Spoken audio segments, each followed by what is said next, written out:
Hey, c'est fait, les gars. Salut, la gang de l'UPF. Je suis content de vous avoir pour le salon. Je trouve ça vraiment cool que vous soyez là. Je vous remercie de prendre le temps de venir dans mon kiosque. Mais je vais vous repasser à la POC. On va envoyer le monde vous voir après. Mais tu sais, j'ai déjà. Salut Luc, salut François, ceux qui ne vous connaissent pas, là, bien entendu. Là. Salut Stéphane. Salut. Écoutez, moi, je suis content parce que les statistiques, les chiffres viennent de sortir à travers la province. Puis, je ne sais pas comment ça se fait que c'est arrivé de même, mais quand je vous ai juste parlé, on s'est parlé en texto, je disais, hey, ça n'a pas de bon sens.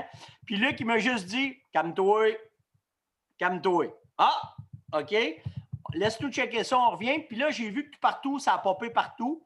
Ouais. Plein de gens sont avancés, puis j'ai été un de la gang que je me suis tenu tranquille parce que là, je vais vous donner. Tu as réussi à me calmer, Luc. Ça a marché ton affaire. OK? C'est bon. Mais là, je suis vraiment. Je suis curieux d'entendre ce que vous allez me dire pour qu'après ça, moi et la majorité des gars qui nous regardent, des filles qui nous regardent, puissent se faire une idée de tout ce qu'on a entendu, puis que là, on a comme un bord, la gauche, la droite qui a parlé. Ouais. Mais là, j'ai hâte de voir ce que vous allez dire par rapport à ça. Moi, là, avant de rentrer, tu sais, je veux pas brûler parce que je sais que vous allez faire des conférences en fin de semaine au salon.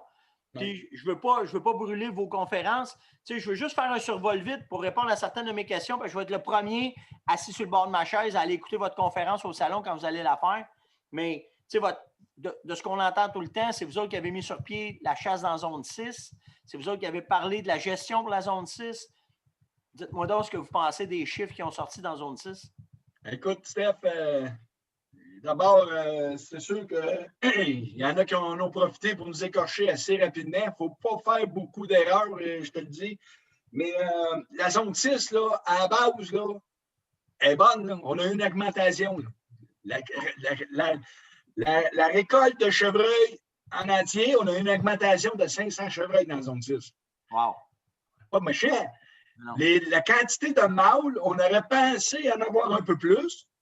Excusez. On aurait pensé en avoir un peu plus, mais on a un trou que, écoute, on avait oublié, c'est le trou de l'hiver 2019. Au lieu de le vivre l'année passée, au lieu de le vivre en 2019, comme la plupart des zones, nous, on l'a vécu en 2020 parce qu'il y a une partie de mâles de 2 ans et demi qui n'était pas là à cause de l'hiver l'année. Mais malgré ça, malgré ce trou-là, parce que l'hiver, on ne dit pas que l'hiver ne ramasse pas de chevreuil. C'est pas ça qu'on dit parce que le RTLB, c'est miraculeux. Non. C'est juste qu'on met tellement. Notre récolte est tellement basée sur différents segments que le total de nos récoltes n'est pas affecté par l'hiver. Et on l'a vu, c'est une des seules zones de la 6 qui n'a pas été affectée. Là, tu es après me dire que malgré tout ce qu'on voit dans les chiffres, cette gestion-là saine que vous avez proposée au ministère et que le ministère vous l'a accordée, par rapport à tout ce qui s'est passé dans la province, la 6, elle a quand même resté stable. Là. Ah oui, beaucoup. Tandis que toutes les autres, si je ne me trompe pas, là, en tout cas, celles que j'ai regardées, ils ont l'air d'avoir pris une 5 grammes de débarque. Là. Oui, écoute, la zone 6, là, demain, on a des tableaux. Là, vous viendrez nous voir demain, samedi, dimanche. Là, puis la zone 6, là, elle, là, tu ne vois pas de courbe qui descend en 2019 puis 2020. Mais la 10, c'est épouvantable. Là, elle, c'est une baisse de 40 puis elle ne s'en remet pas. La zone 7, c'est pareil. La zone 7 sud, là, elle a baissé gros. Elle a remonté. Là. Tu sais, les chiffres, là, je le montre demain. Là. Les chiffres, là, c'est tout beau. Là. Par rapport à 2019, là, tout a augmenté pratiquement partout. Mais on a augmenté de quoi? On a augmenté d'une saison qui avait été épouvantable l'année d'avant. Oui, mais là, c'est une autre affaire, Luc. Puis corrige-moi, François aussi, corrigez-moi. Mais de comparer juste 2-3 ans en arrière, comparativement à ce qui s'était passé, ce qu'on avait en 2006, 2004, 2005, comme quand on avait eu les 2 gros hivers en 2008-2009, puis que là, ils viennent, tu sais, c'est de jouer avec les chiffres, de ne pas être honnête avec comment est-ce qu'ils viennent nous porter ça. Il faut quand même regarder dans l'ensemble de tout ce qu'il y a pour arriver avec de quoi, puis pas s'arrêter sur un détail, mais de regarder sa ligne au corps. Tu sais, dans une entreprise, c'est de même qu'on fait ça. On ne s'arrête pas sur une année. On se base sur les années d'avant, puis où est-ce qu'on veut aller des années futures. Là. C'est la même affaire, je ne me trompe pas. Là. Le bilan positif, Steph, de la zone 6, là, mis à part que cette année, il y a eu une légère baisse de récolte de mâles. Puis je dis légère, puis c'est vraiment le cas. Là, on parle, Luc, de 200, 250 mâles maximum de baisse. c'est minime, là. C'est minime parce que sur une base de les 3-4 dernières années, depuis l'implantation du RTLB, la 6 a maintenu la cadence, là. Puis elle la maintient, là. Une baisse de 200-300 chevreuils sur l'ensemble de la zone 6, on s'entend, le Steph, là, on ne crie pas à l'émeute, là. Fait que, elle s'est maintenue. Pourquoi? Elle s'est maintenue parce qu'on n'axe pas notre récolte juste sur un segment des mâles. C'est simple que ça, là. Avec le RTLB, ben, on avait des chevreuils de 2 ans et demi, des chevreuils de 3 ans et demi, un peu de 4 ans et demi. Si le plan RTLB aurait été implanté depuis plusieurs années, on s'entend, on aurait eu des bocs de 5, de 6, de 7. Ah, oui, OK, je comprends. Parce que vu que le plan est jeune, on se voit seulement avec des bocs, comme tu dis, de 2 ans et demi, 3 ans. On n'est pas rendu dans 4 ans et demi, là, je ne me trompe pas. Là. Ben, oui, 4 ans et demi, c'est la dernière strate. Parce que c'était en 2017, 2018, 2019. Fait que ceux qu'on a protégés à 1 an et demi, il y a 3 ans, il y en a 4 ans et demi. À 4 ans et demi, OK, je comprends. Fait que ça veut dire qu'on n'a pas atteint sur un troupeau normal que tu aurais du 5 ans et demi, 6 ans et demi, 7 ans et demi, 8 ans et demi, là. Ça prend 7-8 ans avant que le projet soit mûr. On voit les résultats avant, là. On voit les résultats avant, mais ça prend 7-8 ans pour que tous les segments soient présents. C'est un historique de génétique. Ben, pas de génétique, mais un historique de bocs qui réussissent à passer d'année après année. Tu sais, les 1500 premiers bocs qui ont été sauvés la première année, ben eux autres, on espère qu'ils vont se rendre à 8 ans. C'est là, que la chaîne à part après ça, puis que là, tu as toute ta roue, tu as ton volume de chevreuil. Là. C'est ça qui fait que ton stress d'hiver est diminué de beaucoup. Parce que, tu sais, la 10, là, 85% des mâles, que peut-être même c'est rendu peut-être à 90, la pression est tellement forte avec les hivers difficiles qu'ils ont eu, c'est 8 à 9 bocs sur 10 que c'est des mâles d'un an et demi. Fait que l'année que tu frappes une grosse hiver, ben, ils ne sont pas là, ces beaux-là.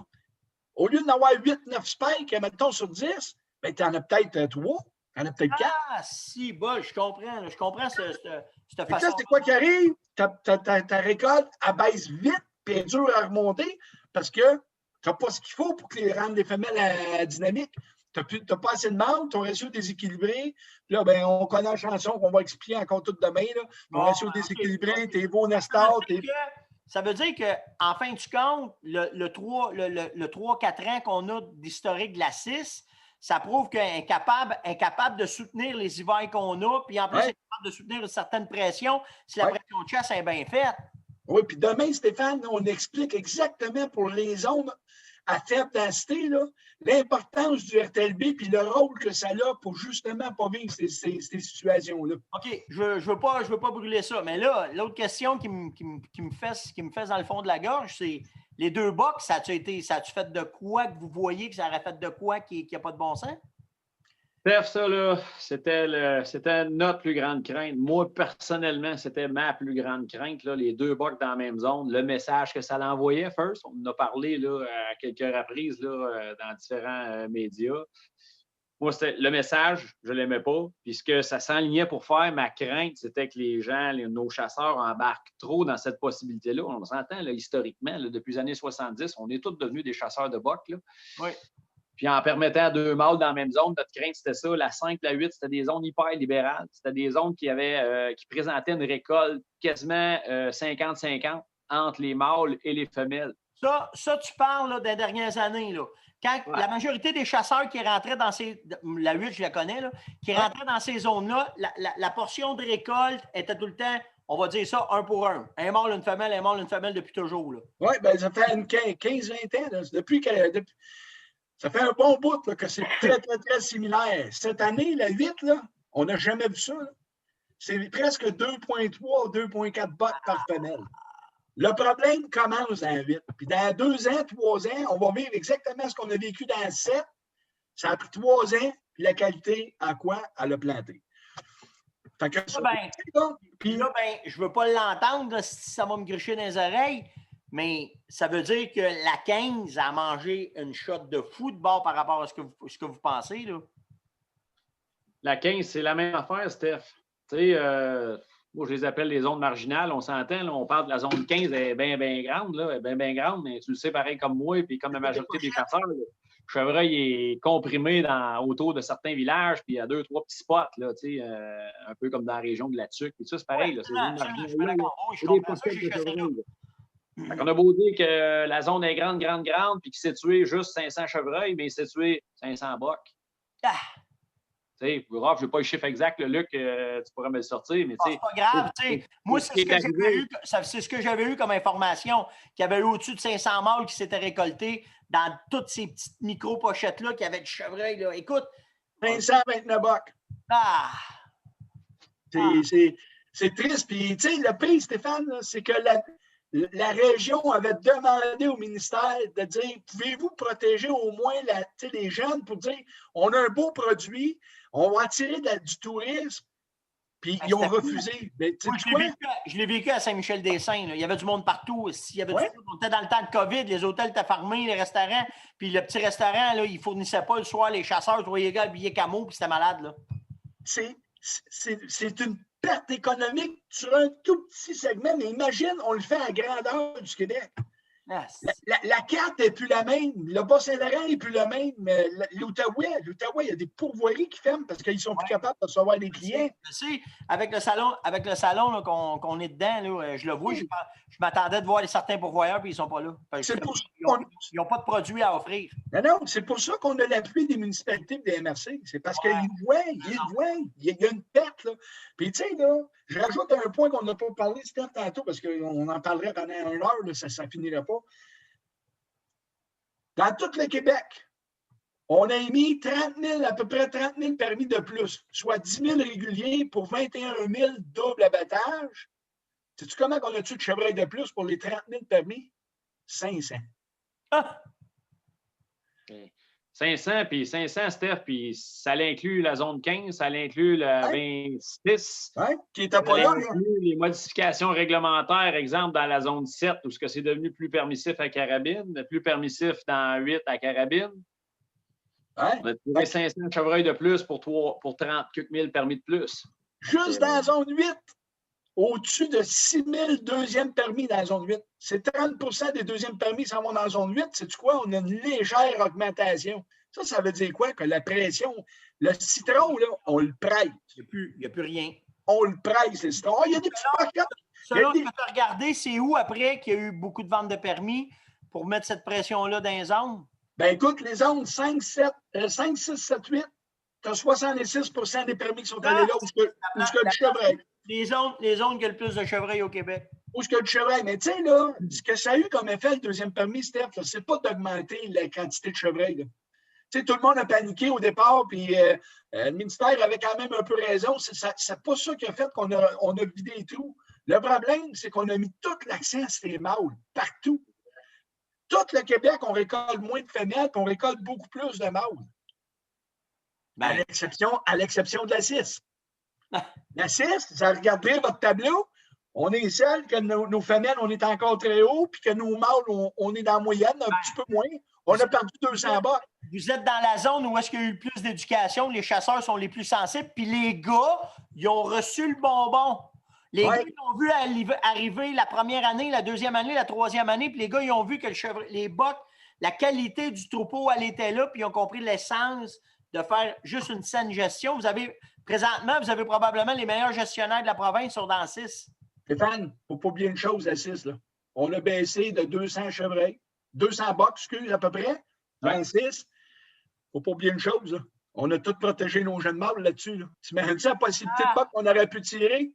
Là, on a fait une saison normale, mais avec toutes des bocs à 80 des 2 années de plus. Pourquoi tu penses que la 6, là, le monde veut venir chasser dans la 6. La 8, ils voulaient venir, mais dans 2 ans, ils ne voudront plus aller là. Oui, exactement. Puis, juste pour parler de ma gang à moi, là, dans 10, vous voyez ça comment? Dans 10? Écoute, Stéphane, il y a un... Comment je pourrais dire? Il va y avoir un gros changement de philosophie à faire dans 10. Là.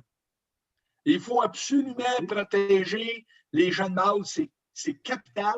Parce qu'écoute, il n'y en a plus. Là, les femelles, écoute, je serais curieux de faire un inventaire dans ton coin, Steph. Ça serait curieux. Je serais curieux de faire un inventaire. Moi, chez nous, là, moi, j'ai embarqué dans une gestion pour enlever la prédation, parce que selon moi, oui, la neige, c'est quelque chose, là, mais moi, de ce que moi je vois, de ce que je vis alentour de mes enclos, dans mes enclos, puis en forêt, on trouvait que ça n'avait pas d'allure. Fait qu'on a mis, tu sais, on est 6 chums, qu'on s'est mis pendant 1 mois et demi de temps sa prédation de toutes les façons possibles légales de le faire pour enlever. Puis là, on voit une différence. L'année passée, il me restait 2 chevreuils. Hey, là, je suis fou comme la merde, j'en ai 8. Oui, mais tu l'as dit, la pression, c'est bon de contrôler les prédateurs, mais il faut rendre ton cheptel plus dynamique. Mais oui. C'est ça la base. Puis écoute bien, Steph, ça, là, tu vas me dire que c'est dans ton coin. La zone 9, là, c'est la zone qui a eu la MDC. Oui, juste à côté, oui. Oui, écoute bien la zone 9, là. On a marché dedans, là. Le ministère, là, et on s'entend-tu qu'ils ont tué mâle, femelle? Une partie de la 9 et une partie de la 10 là, qui est là-dedans. Là. OK. Sais-tu quoi? La 9 est revenue. Pourquoi qu'elle est revenue dynamique? Parce qu'on n'a plus le déséquilibre qu'on avait avant. Je voulais pas en parler de ça, moi. Non, mais... Écoute, je voulais pas le dire parce que j'ai été un des gars qui a crié le plus pour arrêter de tirer les femelles parce qu'il en tombait en catastrophe. Là, je pense qu'il s'en est trop tué. Par contre, tu as raison. Est-ce que je te donne raison?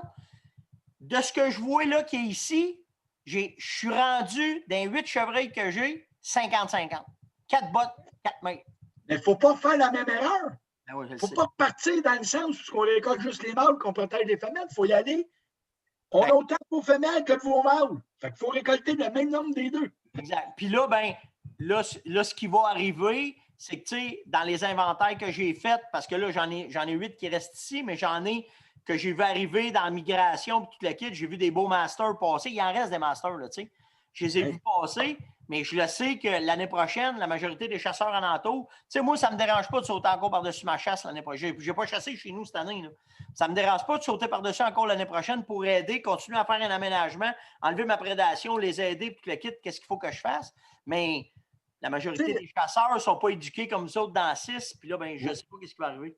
Mais tu sais, la crainte, Stéphane, là, de perdre la clientèle parce qu'on enlève les spikes, puis là, on n'aura plus de chance de récolter de boc parce que là, après, sais-tu quoi?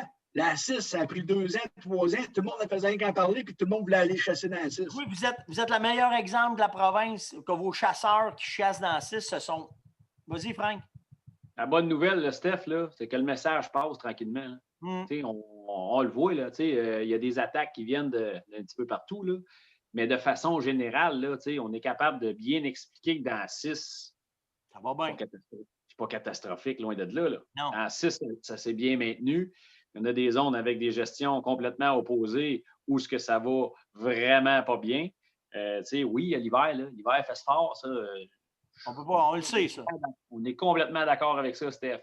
Mais on est rendu à une autre étape et les gens commencent à très bien le comprendre.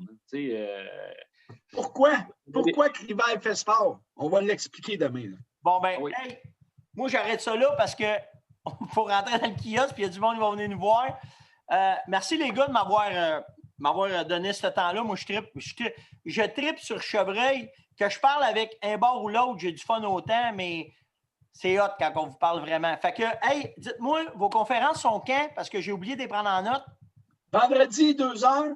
Oui. 14h, là. Vendredi, 14h. Samedi, 18h. Puis dimanche, 18h. Moi, en tout cas, c'est sûr, moi, être là, on va prendre un break dans ce temps-là, on va aller écouter ça. Merci, les gars. Lâchez pas votre bon travail. Puis on se reparle pendant le show. On va aller faire un tour dans votre kiosque. Vous tirez à la pipe pour aller parler de chevreuil, c'est sûr et certain. Excellent, on va être là, Stéphane. Merci, les gars. Merci. Bye. Bye.